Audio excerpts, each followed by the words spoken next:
Hello my dear students, कैसे हैं आप लोग। I hope you all are good. I am Pramod Sakya, welcomes you in my YouTube channel Mac learning point. आज के इस वीडियो में हम रेफ्रिजरेशन एंड एयर कंडीशनिंग की थ्योरी लेक्चर सीरीज को स्टार्ट करेंगे। ये हमारा रेफ्रिजरेशन एंड एयर कंडीशनिंग का 4th लेक्चर रहेगा और आज के इस लेक्चर में हम डिस्कस करेंगे रिवर्स्ड कार्नोट साइकिल। ठीक है, रिवर्स्ड कार्नोट साइकिल डिस्कस करेंगे। तो रिवर्स्ड कार्नोट साइकिल को रिवर्स्ड कार्नोट साइकिल क्यों कहा जाता है? क्योंकि ये एग्जैक्टली अपोजिट होता है कार्नोट साइकिल के। कार्नोट साइकिल के एग्जैक्टली रिवर्स होता है ये, तो इसीलिए इसको हम रिवर्स्ड कार्नोट साइकिल कहते हैं। तो यहां पर ये जो डायरेक्शन आप लोग देख रहे हैं, ये हमारी रिवर्स्ड कार्नोट साइकिल की डायरेक्शन है। लेकिन अगर एक्चुअल कार्नोट साइकिल की डायरेक्शन देखें तो वो हमारी कैसी होंगी, इस तरीके से। ठीक है, ये हमारी डायरेक्शन हो जाएंगी एक्चुअल कार्नोट साइकिल की। तो यहां पे कार्नोट साइकिल के बारे में जो स्टडी करते हैं वो हम किसके अंदर करते हैं? थर्मोडायनेमिक्स के अंदर। थर्मोडायनेमिक्स के अंदर कार्नोट साइकिल के बारे में स्टडी करते हैं और ये हम स्टडी कर रहे हैं वो रेफ्रिजरेशन एंड एयर कंडीशनिंग के अंदर कर रहे हैं। रिवर्स्ड कार्नोट साइकिल के ऊपर रेफ्रिजरेशन साइकिल वर्क करता है, इसीलिए इसको हम रेफ्रिजरेशन साइकिल भी कहते हैं। और कार्नोट साइकिल एक प्रकार का हाइपोथेटिकल या आइडियल साइकिल होता है, क्योंकि इसके अंदर जो प्रोसेस हम यूज कर रहे हैं वो कौन सी होती हैं? सारी रिवर्सिबल प्रोसेस होती हैं और उसके अंदर कुछ अजम्पशंस लिए जाते हैं। जैसे जो अजम्पशंस होते हैं, जैसे पिस्टन हमारा कैसा होगा? फ्रिक्शनलेस होगा। पिस्टन कैसा होगा? फ्रिक्शनलेस होगा। ठीक है, और इसके अंदर जो हीट लॉस हो रहा है, एनर्जी लॉस हो रहा है, वो क्या होगा? जीरो होगा। हीट लॉस क्या होगा? जीरो होगा। इसलिए इसको हम आइडियल या हाइपोथेटिकल साइकिल कहते हैं। और इसका एग्जैक्ट अपोजिट जो साइकिल रहता है उसको हम कहते हैं reversed Carnot cycle. Carnot cycle को अगर हम डायरेक्शन रिवर्स कर देते हैं तो ये बन जाता है हमारा रिवर्स्ड कार्नोट साइकिल। जो एक्चुअल कार्नोट साइकिल है उसके अंदर क्या करते हैं, जो हीट है, हीट को कन्वर्ट करते हैं किसमें? मैकेनिकल वर्क में। मैकेनिकल वर्क में। लेकिन रिवर्स्ड कार्नोट साइकिल के अंदर हम क्या कर रहे हैं कि हीट को एब्जॉर्ब करते हैं, यहां सिस्टम से हीट को एब्जॉर्ब करते हैं और इस हीट को सराउंडिंग में रिजेक्ट करते हैं, जिससे उस सिस्टम को कूल रखा जा सके। उस सिस्टम को ठंडा रखने के लिए हम हीट को एब्जॉर्ब करते हैं यहां से और सराउंडिंग में उसको रिजेक्ट कर देते हैं। तो इस प्रकार से इसको हम रेफ्रिजरेशन साइकिल भी कहते हैं। तो इसके आगे देखते हैं। तो यहां पर जो प्रोसेस आपको दिख रही है, ये जो फर्स्ट प्रोसेस है 1 से 2 जो प्रोसेस है, 1 से 2 प्रोसेस हमारी क्या है? Isentropic compression. Isentropic compression. अब आइसेंट्रोपिक कंप्रेशन क्यों कहा जा रहा है इसको? क्योंकि यहां पर जो एंट्रोपी है, ये इसमें हम देख सकते हैं यहां पर एंट्रोपी क्या है? कांस्टेंट है। S equal to C constant है। यहां पर एंट्रोपी S1 इक्वल टू है S2 के बराबर। क्यों है? क्योंकि ये जो प्रोसेस है वो कैसी है? एडियाबैटिक प्रोसेस है। और एडियाबैटिक प्रोसेस के अंदर हीट जो होती है, हीट क्या होती है? हीट जीरो होती है। हीट ट्रांसफर जीरो होता है। तो इसीलिए अगर हम एंट्रोपी की देखें तो ds इक्वल टू होता है dq बाई टी। तो यहां से जो हीट है वो क्या है? जीरो है। तो entropy, change in entropy ds equal to हो गया जीरो। तो यहां पर जो चेंज इन एंट्रोपी है S1 इक्वल टू क्या हो जाएगा? S2 के बराबर हो जाता है। तो इसीलिए इसको हम क्या कहते हैं? आइसेंट्रोपिक कंप्रेशन कहते हैं। तो यहां पर एंट्रोपी हमारी कांस्टेंट हो गई। अब इस कंडीशन में क्या हो रहा है, यहां पर हम जो रेफ्रिजरेंट है उसको कंप्रेस करते हैं। तो कंप्रेस करने से उसका टेम्परेचर इंक्रीज करेगा। टेम्परेचर क्या करेगा? इंक्रीज करेगा। यहां पर हम लोग देख सकते हैं ये जो टेम्परेचर है क्या हो रहा है, यहां से T1 से T2 तक इंक्रीज हो रहा है। तो ये टेम्परेचर इंक्रीज हो रहा है। जब टेम्परेचर इंक्रीज करेगा तो प्रेशर हमारा क्या करेगा? इंक्रीज करेगा।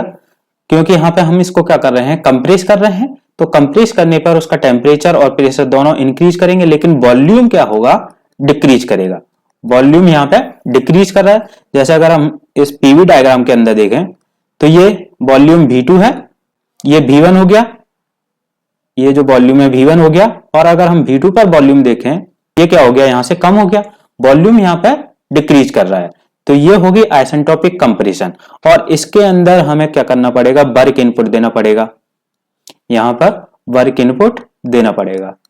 ठीक है, तो जो वर्क इनपुट है, वर्क इनपुट किसके बराबर होता है, वर्क इनपुट होता है Q रिजेक्टेड, जो हीट रिजेक्ट हो रही है हमारी, माइनस में Q एब्जॉर्ब, जो हीट हमारी रिजेक्ट हो रही है, यहां पर हीट को एब्जॉर्ब किया जाएगा, ये इवेपोरेटर हो गया।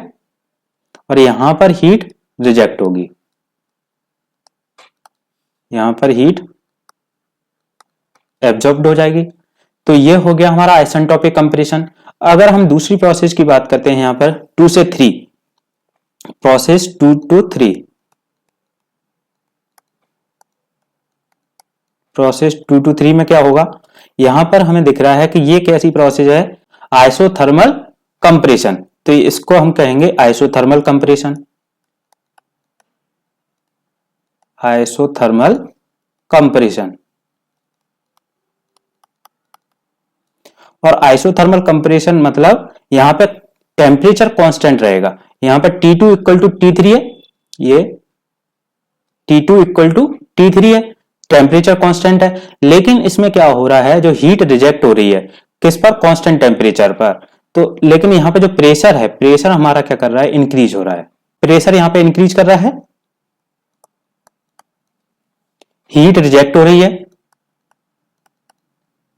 तो यहां पर जो हीट रिजेक्ट हो रही है, हीट रिजेक्ट हो रही है, वो कितनी हो जाएगी, Q रिजेक्टेड इक्वल टू हो जाएगी। अगर हम यहां से एंट्रोपी के टर्म में देखें तो एंट्रोपी क्या होती है, ds इक्वल टू होती है dq अपॉन में T। तो यहां पर जो हीट होगी, heat rejected, dq equal to किसके बराबर हो जाएगी, ds इंटू में T। तो dq, q यहां पे हीट है, हीट रिजेक्टेड है, और ds चेंज इन एंट्रोपी हो गया, डेल्टा S ले लेते हैं इसको। और टेम्परेचर हमारा कितना है, या तो इसको T2 ले लेते हैं या T3। तो ये T2 और T3 दोनों सेम है, तो यहां पर हम ले लेते हैं इसको T2। तो ये हो गई हमारी हीट रिजेक्टेड। अब हम देखते हैं 3 to 4।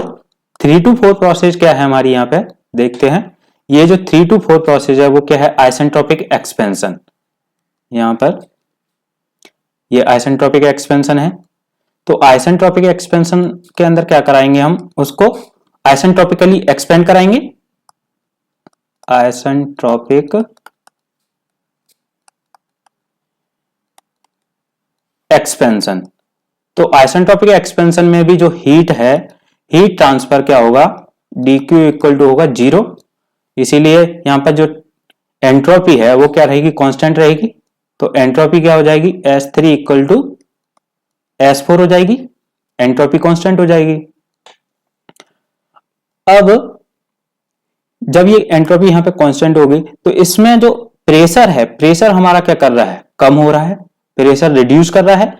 जैसे अगर हम बात करें रेफ्रिजरेशन साइकिल के अंदर, रेफ्रिजरेशन साइकिल के अंदर क्या होता है, अगर प्रोसेस लेते हैं, ये हो गया कंडेंसर,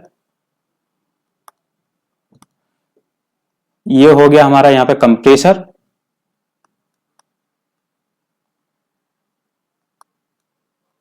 ये कंप्रेसर है, और यहां पर होता है इवेपोरेटर।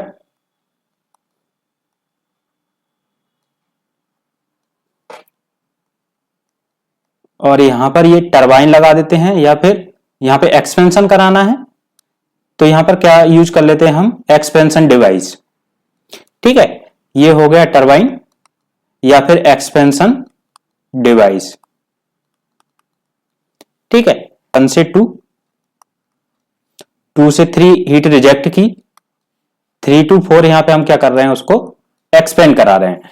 तो एक्सपेंशन हो रहा है यहां पे, मतलब प्रेशर को कम कर रहे हैं, यहां पर प्रेशर हमारा रिड्यूस हो रहा है। ये देखिए यहां पर प्रेशर हमारा रिड्यूस हो रहा है, और वॉल्यूम भी थोड़ा सा इंक्रीज हो रहा है, वॉल्यूम हमारा इंक्रीज हो रहा है। यहां से देखिए ये थोड़ा सा इंक्रीज हो रहा है, यहां पर V3 से, ये V3 से V4 पे पहुंच रहा है, तो वॉल्यूम इंक्रीज कर रहा है थोड़ा सा और प्रेशर हमारा डिक्रीज कर रहा है। तो प्रेशर इसलिए डिक्रीज करते हैं जिससे यहां पर इवेपोरेटर प्रेशर है, इवेपोरेटर प्रेशर तक उसको लाया जाता है। तो इसके अंदर प्रेशर हमारा डिक्रीज करेगा और वॉल्यूम इंक्रीज करेगा। अब आती है प्रोसेस 4 to 1। 4 to 1 क्या है? Isothermal expansion. Isothermal expansion. तो आइसोथर्मल एक्सपेंशन में क्या होगा? टेम्परेचर हमारा कांस्टेंट रहेगा। इसके अंदर यहां पे देख सकते हैं ये T2 इक्वल टू T1 है, दोनों टेम्परेचर यहां पे कांस्टेंट है। और यहां पर हीट हमारी क्या होगी? एब्जॉर्ब होगी। यहां पे ये इवेपोरेटर हो गया, तो यहां से हमारी हीट क्या होगी? ये एब्जॉर्ब होगी। क्यू हीट एब्जॉर्ब हो रही है, तो हीट एब्जॉर्ब होगी यहां पर। तो इसमें देखते हैं हम क्या क्या क्या कंडीशन हो रही है। यहां से देखिए एक 4th पॉइंट से 1 पॉइंट की ओर, तो यहां पर हीट को एब्जॉर्ब कर रहे हैं। यहां पर क्या हो रहा है? जो प्रेशर है, प्रेशर तो रिड्यूस हो ही रहा है। यहां से देखिए ये प्रेशर हमारा रिड्यूस हो गया, यहां पर आ गया। इस प्रेशर से इस प्रेशर में पहुंच गए और वॉल्यूम हमारा क्या हो रहा है? यहाँ पे इंक्रीज हो रहा है। वॉल्यूम देखिए यहां से यहां पहुंच गया, तो वॉल्यूम हमारा V2 पर पहुंच गया, वॉल्यूम हमारा यहाँ पे इंक्रीज हो गया। इवेपोरेटर का काम क्या रहता है? हीट को एब्जॉर्ब करना लो टेम्परेचर से और उसको कंप्रेसर के अंदर भेजना। तो यहां पर जो जितनी हीट एब्जॉर्ब होती है उसी को हम क्या कहते हैं? Refrigeration effect. तो इसके अंदर हमें रेफ्रिजरेशन इफेक्ट भी मिलता है यहाँ पर आइसोथर्मल एक्सपेंशन के अंदर। तो यहां पर क्या हो रहा था? प्रेशर हमारा रिड्यूस हो रहा था, प्रेशर रिड्यूस हो रहा है और वॉल्यूम इंक्रीज कर रहा है, तो यहां पर हमें मिलेगा रेफ्रिजरेशन इफेक्ट। अगर हम हीट एब्जॉर्ब की बात करते हैं, हीट एब्जॉर्ब यहां पर हो रही है, जिसको हम क्या कह रहे हैं? रेफ्रिजरेशन इफेक्ट कह रहे हैं। तो हीट हमारी एब्जॉर्ब कितनी होगी? ये 4 to 1। तो यहां पर टेम्परेचर हमारा कांस्टेंट है, ये टेम्परेचर हो गया constant, T4 equal to T1। Temperature constant है इस प्रोसेस के अंदर। और जब हमारा टेम्परेचर कांस्टेंट है और एंट्रोपी के टर्म में अगर हम ले रहे हैं, तो हीट एब्जॉर्ब क्या निकल के आ जाएगी? Delta S। और टेम्परेचर कितना है? T4 ले लेंगे या T1 ले लेंगे, तो ये हमारी हीट एब्जॉर्ब आ गई। अब हमें यहां पर निकालना है क्या? Coefficient of performance, COP। Coefficient of performance के बारे में हम लोग लास्ट लेक्चर्स में डिस्कस किए हैं। अगर आप लोगों ने लास्ट लेक्चर को नहीं देखा है तो वो वाला जरूर देख लें। यहाँ पे कोफिशिएंट ऑफ परफॉर्मेंस हम रेफ्रिजरेशन साइकिल के अंदर यूज करते हैं, क्योंकि एफिशिएंसी यूज नहीं कर सकते। यहाँ पर टर्म एफिशिएंसी इसलिए यूज नहीं कर सकते क्योंकि एफिशिएंसी हमारी 1 से कम होती है और यहाँ पर COP हमारी 1 से ज्यादा होती है, इसलिए ये एक नई टर्म है जिसको कोफिशिएंट ऑफ परफॉर्मेंस कहते हैं।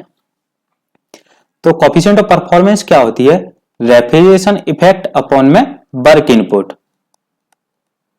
या फिर heat absorb from low temperature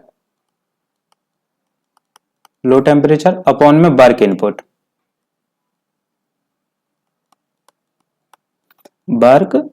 input. तो यहां पर रेफ्रिजरेशन इफेक्ट, यहां पर क्यू एब्जॉर्ब, हीट एब्जॉर्ब क्या थी?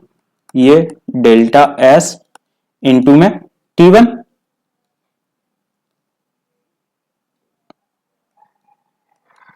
और वर्क इनपुट क्या है? यहां पर हम लोगों ने कैलकुलेट किया था, वर्क इनपुट है Q rejected minus Q absorb.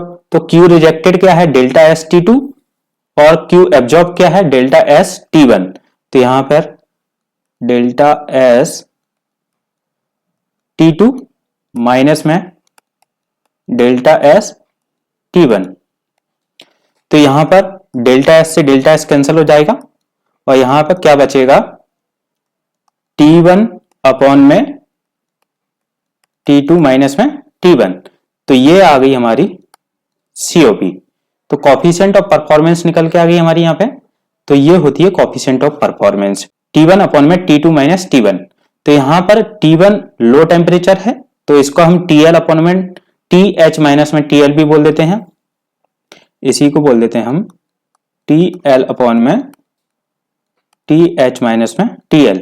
इससे आपको याद रखने में भी परेशानी नहीं होगी। यहाँ पे लोअर टेम्परेचर हमें ऊपर लेना है और नीचे दोनों का डिफरेंस लेना है, ठीक है। तो ये होती है coefficient of performance for reversed Carnot cycle. तो आज के लेक्चर में इतना ही, मिलते हैं नेक्स्ट वीडियो में।